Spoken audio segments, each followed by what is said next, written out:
Welcome to another hour.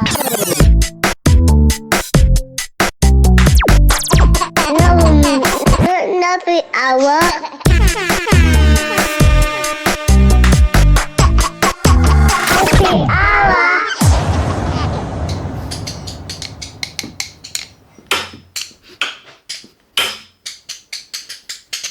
That's just my theme tune, my new theme tune. That's a Tarzan theme tune. George, the jungle, watch out for that tree. Ah! Welcome to the Nappy Hour, guys, the place where you tell me all about your fucked up lives and I tell everyone, just like real friends. So open your ears and let me fill them full of shit. Advice. Disclaimer, I am not a doctor. I'm just a mom, a mother, a mama. So if there is anything you are seriously struggling with, don't bring it over here, okay? Take it to a lawyer, take it to your accountant, take it to someone that has some qualifications. I just have a couple of GCSEs. I don't know what I'm talking about. We're going to keep it light over here, guys. You know, these little tappers are from my son's drum set, but we will be using them in today's episode because we are going to court. My name's Judge Miranda. My name's Judge Judy, and today's episode is all about you and whether you're an asshole or not. You sent in your Am I the Asshole dilemmas, and in a moment we'll get straight to it, but in case you see me tapping away, this is what they're there for, to rule in court. Are you the asshole or are you not the asshole? That'll be decided in a moment. I need a hammer, really, like a mallet. This isn't very is it? It's not very satisfying. You know when someone you get in a court and you get the ruler guilty? I need a mallet and I need a big thing to bang the mallet on. That's not my lovely wooden floors. This episode is brought to you by Nomcos, lip care that works, but more on that later. So I did a story on Instagram the other day about my mantra. And for anyone that did not see it, for some insane reason you don't follow me on Instagram. Rude. For anyone that did not see it, it was me. You know, I was being a little goofball on my Instagram, dancing. And at the time of me filming that, my son knocked something over and it spilled everywhere. And I was just putting on my Instagram story saying, my mantra today is choose connection and silliness over irritation. Now, I know if any of you are like me, some mums were like, oh, yes, I'm going to use that today. Some mums, it would have rubbed up the wrong way. It's like, no, shut up. If you're having a bad day, because I've seen mums, if I'm having a bad day and then I go on Instagram and I see a mum that's being a good mum, I'm like, shut the fuck up. I have moments like that all the fucking time. And I also had a few mums message me and they were like, oh, I wish that was me today. Like, I'm having a bad day. And so I know that it also could have made mums feel a bit shit about themselves. Now, let me tell you something, okay, mummies? Let me tell you something for free. It's very easy to post me being a good mum. I didn't post the previous day where I did not have so much patience and compassion and silliness, okay? I was not acting out of connection and silliness. I was acting out of frustration because I was tired as fuck and I didn't have anything to give. My patience was running low. I was running on a short fuse. I was out in town and my son had a serious case of whingiitis. Oh, he caught it bad. You got to be careful out there, guys, because it's an epidemic for children, the whingies. And my son had it bad that day. And tell you what, so did I. I wasn't feeling too good myself. And when those two collide and you get out of bed on the wrong side, sometimes it all goes to shit, doesn't it? Let's be real. And so the previous day, I was not in a good way. And there was a few moments in the day when my husband had to just remove the child from the situation and just take him in a different direction so I could just catch my breath. But then the next day I woke up and I was able to tackle situations in a way that I was, proud of and happy with. And I'll tell you the difference between those two situations. One day, I woke up and my alarm was a screaming baby. And in the night, I had had a shit night's sleep and I didn't have any time to myself that morning. It was just like straight from a shit night's sleep into mum life. And there was no check-in to myself, no self-care in the morning. There wasn't fucking time. Mum life was hitting me hard that day, guys. Okay. But then the next day I woke up, I went to the gym, I did me. I just had time to check in with myself, give myself a little bit of loving before diving into mum life. And what I'm not going to sit here and say is, so what you guys need to do, okay, is get up a little bit earlier, you lazy fucking bitch, and go to the gym. That's what you all need to do. Just put your alarm an hour earlier and get up when the sun rises and go to the gym.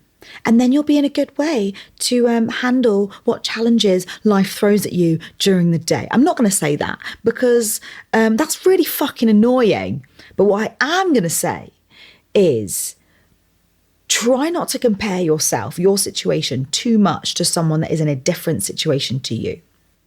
Because right now, maybe you are not in the stage of life where you are able to get up and go to the gym, or you are able to get up and meditate, or you don't have the support network that allows you to do that, or you don't have the funds that gives you a gym membership, or whatever barriers are in your way. You know, basically, if you cannot find time for yourself in your life right now, then you cannot possibly expect yourself to show up as the best version of yourself. So hold a little less judgment and a little more compassion this week. God, guys, Woody has been waking up with nightmares lately. Is this a developmental thing? Is this going to end? If so, please tell me yes. Tell me it's going to end. I have been blessed with a good sleeper. From the day that I brought him home, that kid slept like a fucking log. I remember the first time the first night I spent with him, right? I was in hospital and I set an alarm on my phone because I didn't think I would wake up to feed him.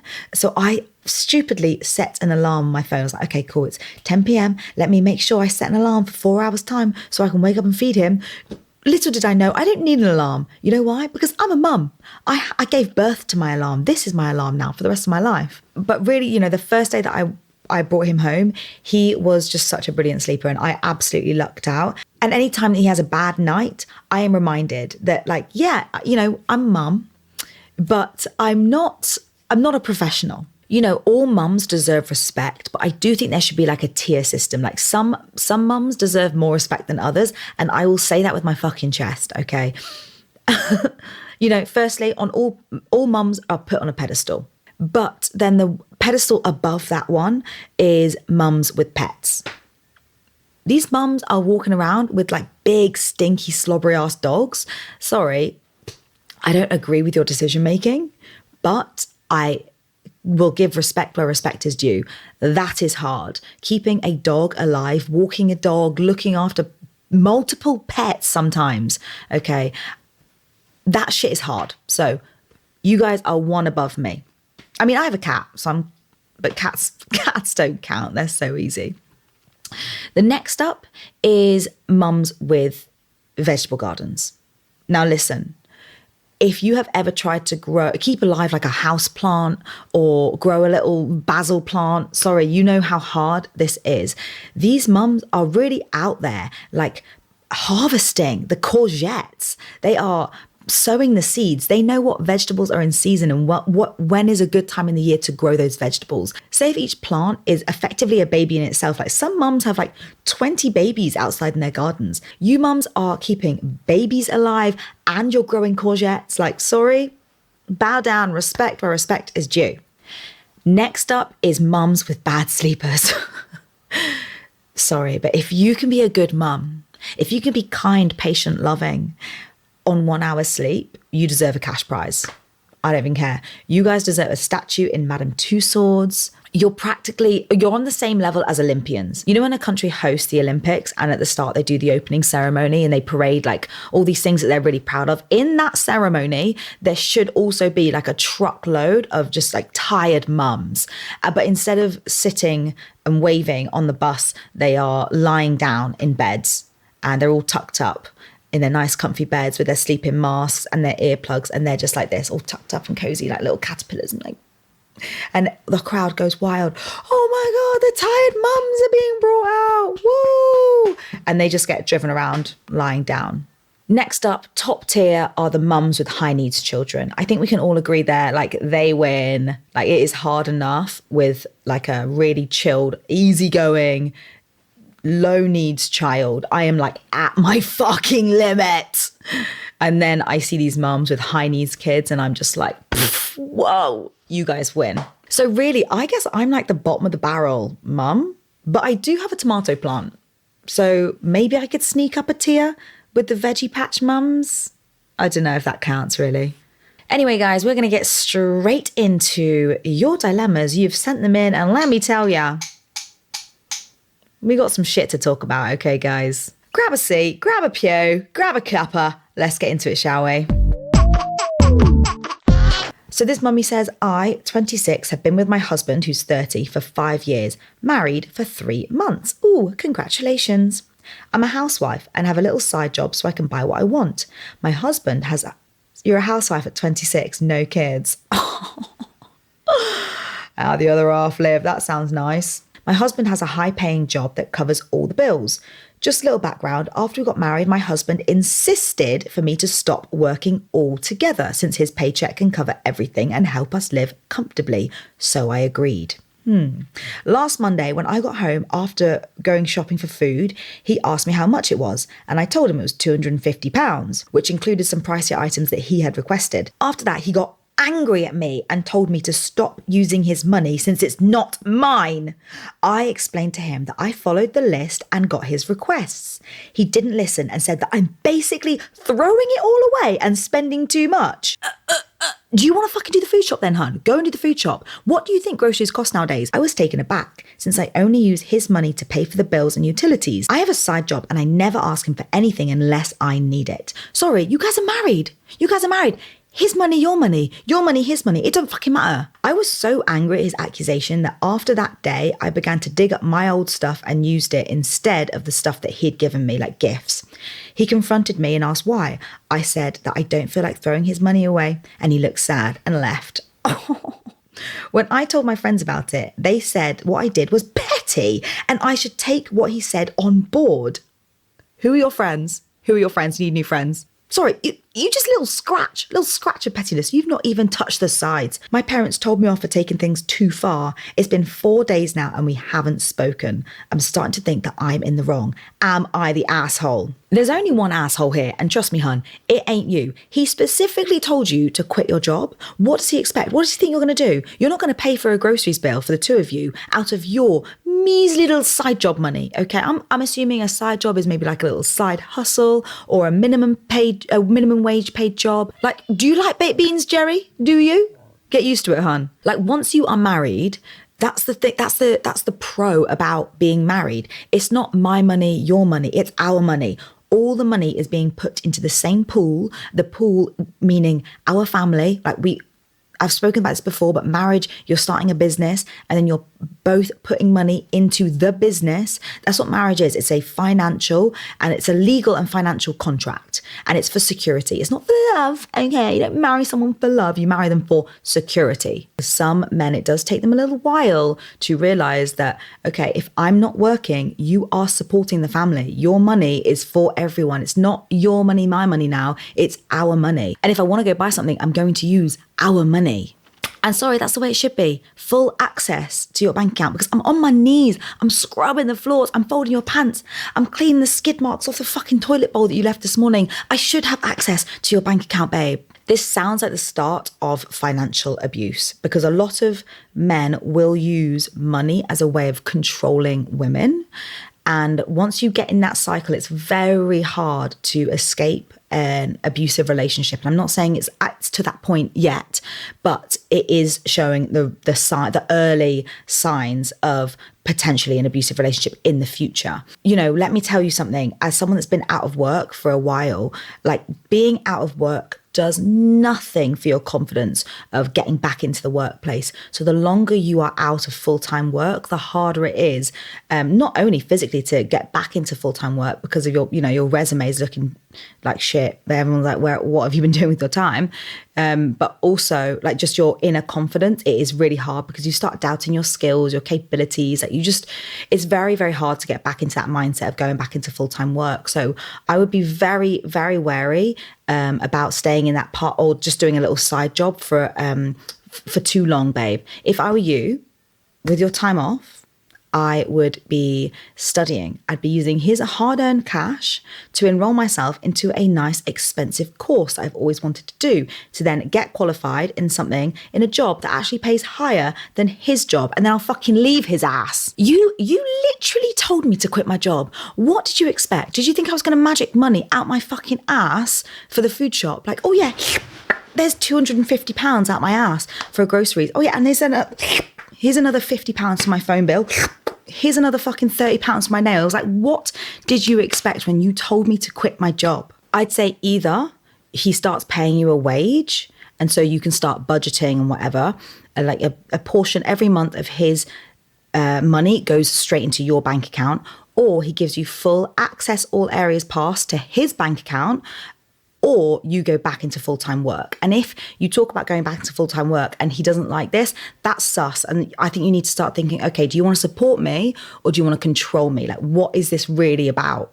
This isn't like, a bright red flag, but it's pretty amber over there. So amber flags are starting to wave. I don't want to claim fully that he's an abuser, right? Because other things might be going on. He might have taken a pay cut at work that he's not told you about.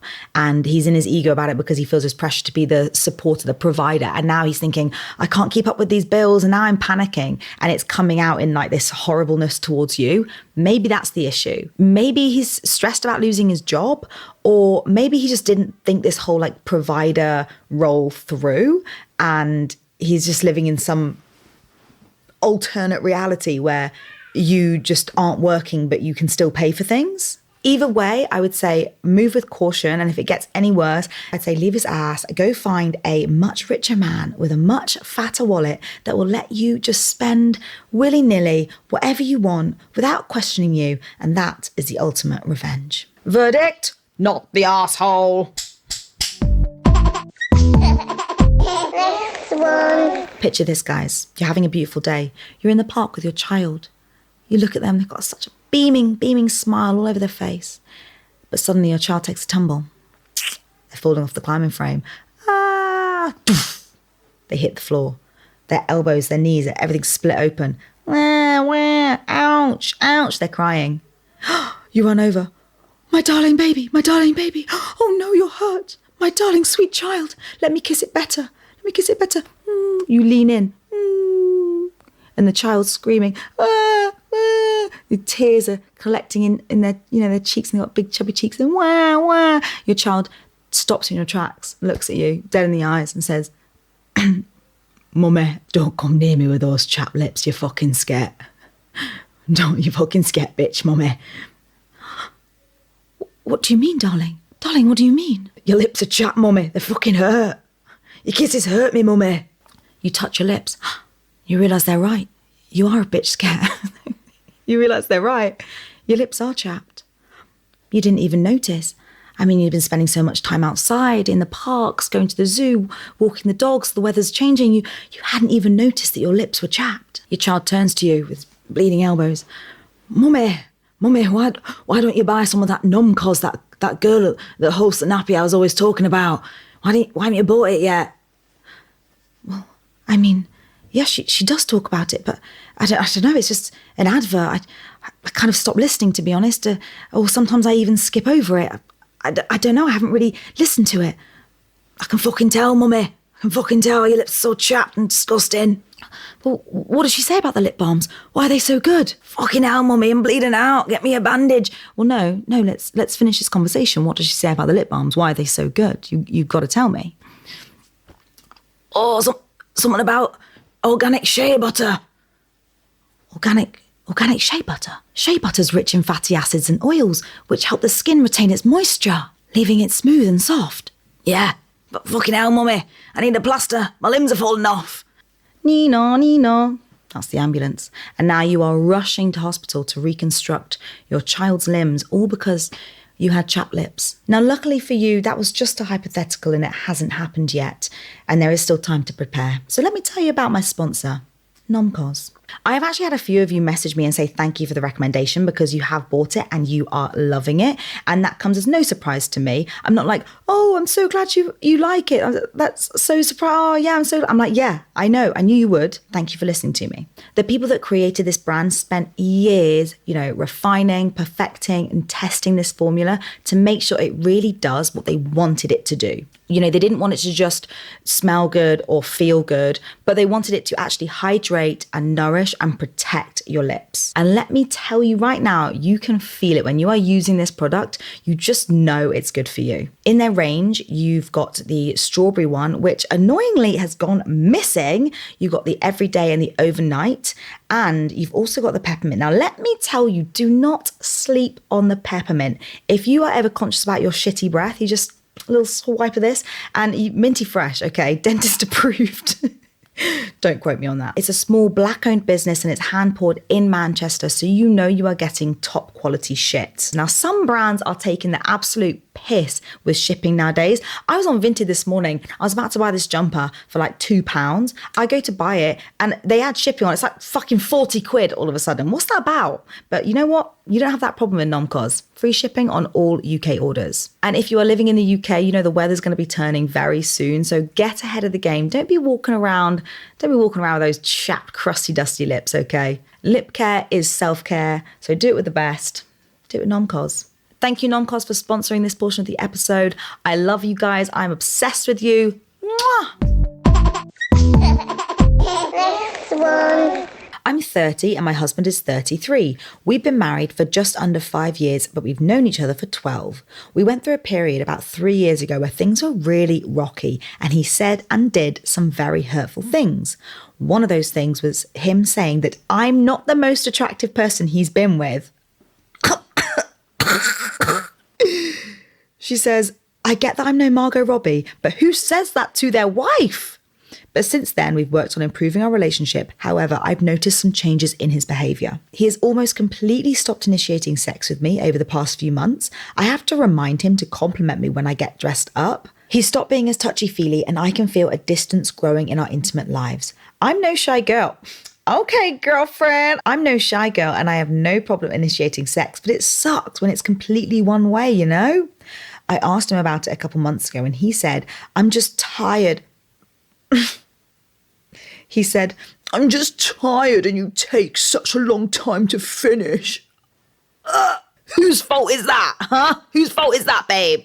That made me very self-conscious and I worked on getting over it and figuring out a way to finish faster. No.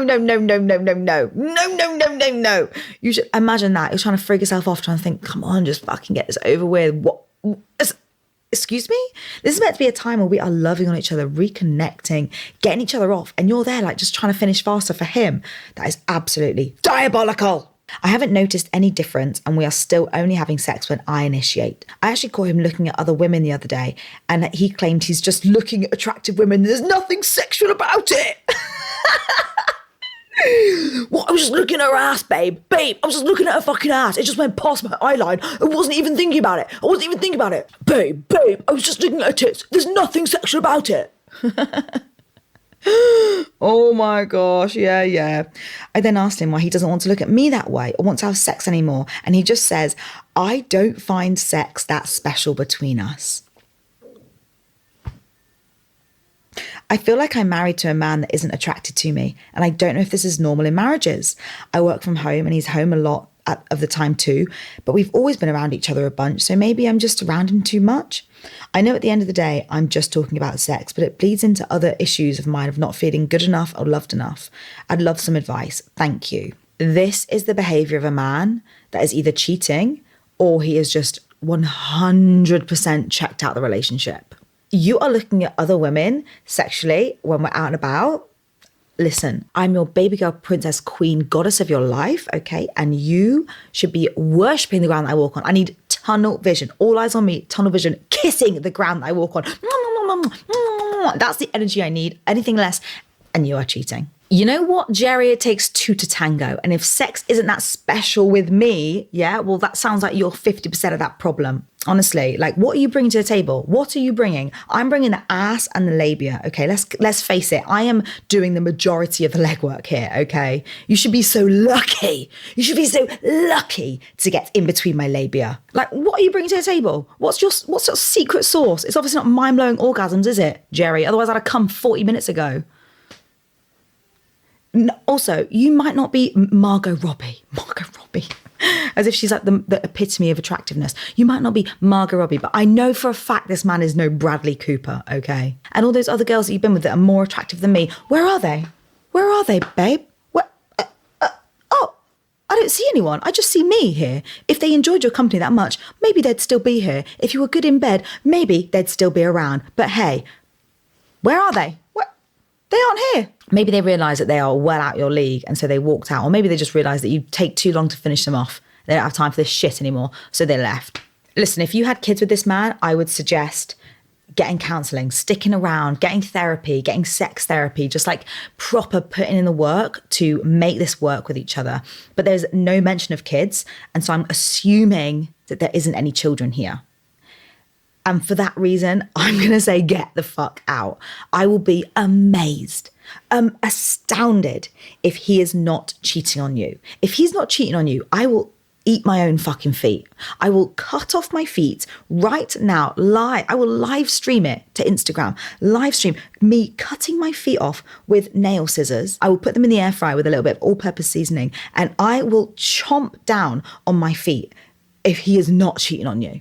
I'm going to say get out this marriage with whatever self-respect you have left and just start building yourself up again. Because there is a man out there that will look at you like you are Margot Robbie and he will make you feel like the most beautiful woman alive. And he won't take 3 hours to make you come. I'm always testing Zach. I love testing Zach because Zach is so love blind. He genuinely thinks that I am the most beautiful woman alive. And I'm not, don't get me wrong. I know I'm pretty, but I will show pictures of like the hottest women to Zach. And I'm like, is she prettier than me? And every time he never, ever fails the exam. Every time he's like, Miranda, you're the most beautiful woman I've ever seen, let alone like spoken to. You are just the most beautiful woman in the world. Even when it's like flat out the most beautiful, hottest girl I've ever seen, like ungodly, alien-like hot. He never fails. And that's exactly the kind of energy you need. God love him. Verdict, not the asshole. Verdict, your husband's a fucking asshole. My husband and I have a toddler who turns 3 in a week and I'm 7.5 months pregnant. My sister, who is visiting from another city this weekend, recently got engaged and asked me if I had plans on Sunday, then proceeded to tell me her fiancé wanted to know if I could host his family, 5 people I've never met before, and them obviously, and my mother and brother, so including my husband and I, 10 people. 10 people to buy food for, cook for, clean for, without me offering, just straight up asked me to host. I told her no, that I wasn't expecting to host his family while pregnant at my home, much less people I'm meeting for the first time, but would like to take her and her fiancé out to dinner while they're in town. Am I the asshole? I wouldn't ask a pregnant woman to make me a cup of tea, let alone host a feast for the 5,000. What does she think this is? I'm literally creating life inside my body. I'm growing a human being. And you want me not to just lift one finger, but to lift all my fingers and my toes and the rest of my fat, bloated body off this sofa and into the kitchen to slave away, making you dinner. It's such a mental request that I've got to think that she is just either incredibly self-centered and doesn't understand what like pregnancy is, or she's joking.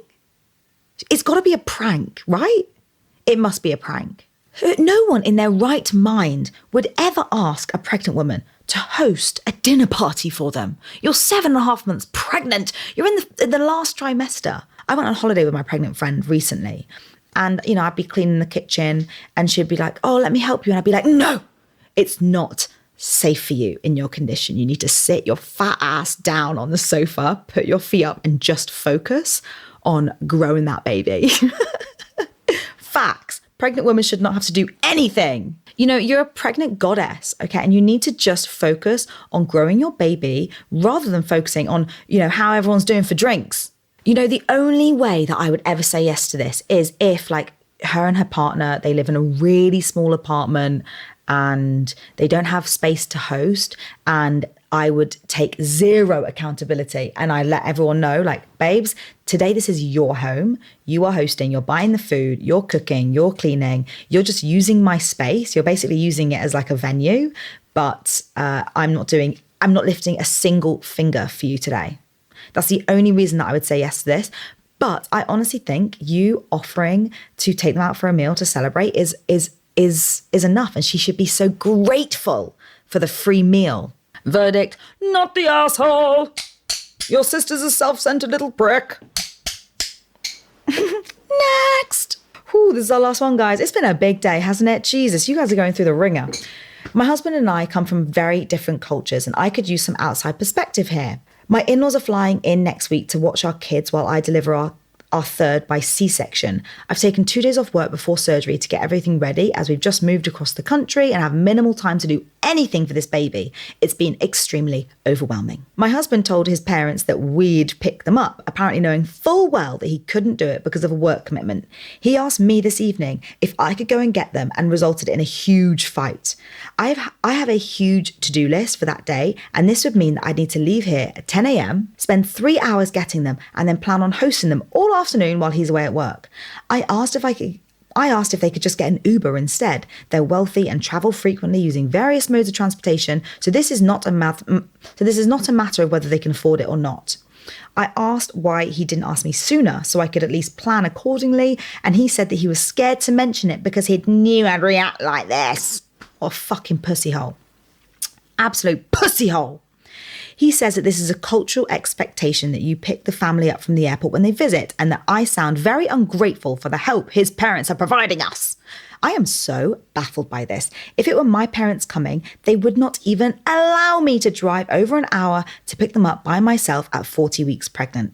I get that their culture is one of which where elders get a frankly insane level of deference, but that's not my culture. And if this is so important, I think he should be leaving work to handle it. Am I being unreasonable here? Should I suck it up and go get them? When I was 40 weeks pregnant, I couldn't even sit and watch TV comfortably. You are so uncomfortable, your hips, your back. The fact that he is expecting you to drive to the airport and go get his parents, it's just a tell us all this time, where people do not understand the gravity of like pregnancy and the strain that it puts on your body. If Zach had asked me to do this, I would honestly think he's been bonked on the head. Have you hit your head so hard that you've been smashed into another dimension and you've lost your marbles? Because that is the only reason why you'd ask me right now. And you know, this same man, is the kind of man that if he has a little headache, he's not picking the kids up from school, is he? Oh, I can't, babe. You got to go get them. Got a headache. But he wants you to make a pilgrimage to Heathrow to get his prick parents. I would understand if you weren't pregnant, okay? But when you are pregnant, no rules apply. Cultural, religious, nothing, okay? You can get away with anything when you're pregnant. And that is the good part about being pregnant. The moment you are pregnant, you can get away with murder. And you don't have to do anything. I would honestly say this is a sackable offence. Lock this man up in jail. He deserves 24 hours locked up behind bars for even suggesting that you should go up and pick his parents up from the airport. Part of your culture. Oh, I didn't realise that part of your culture is having zero regard for pregnant women's well-being. What if I give birth on the motorway? What if I get stuck up in traffic because there's been an accident and I go into early labour because I'm stressed about this drive? The stress induces my labour, and then I end up giving birth on the fucking M1.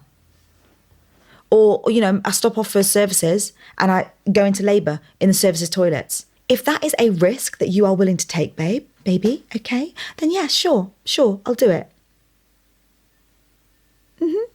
Maybe I could even name my child after the services that I give birth in. Oh, everyone, meet Alexander T. Bay Wilson.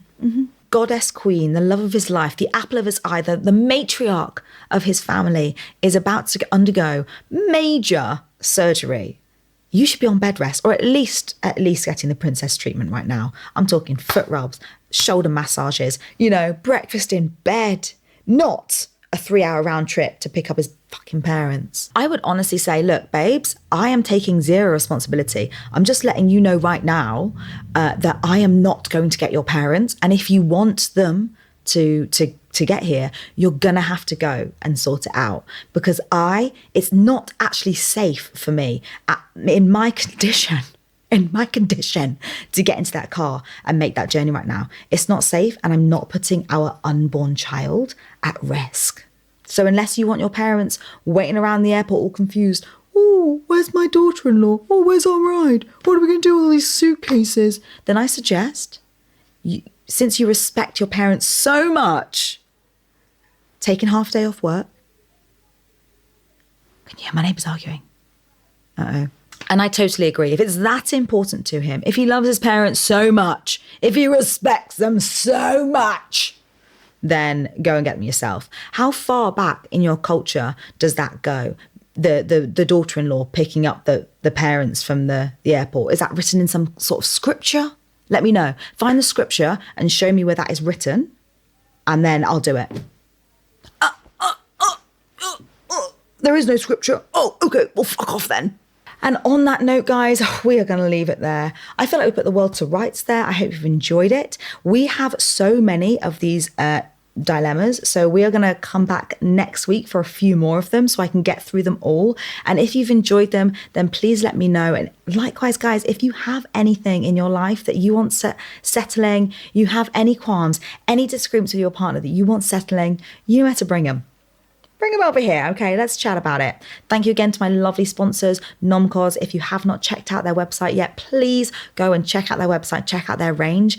Make sure you get yourself some Nomcos. It is an absolutely insane product, and I am obsessed with it. I love you very much, guys, and I'll see you here next week.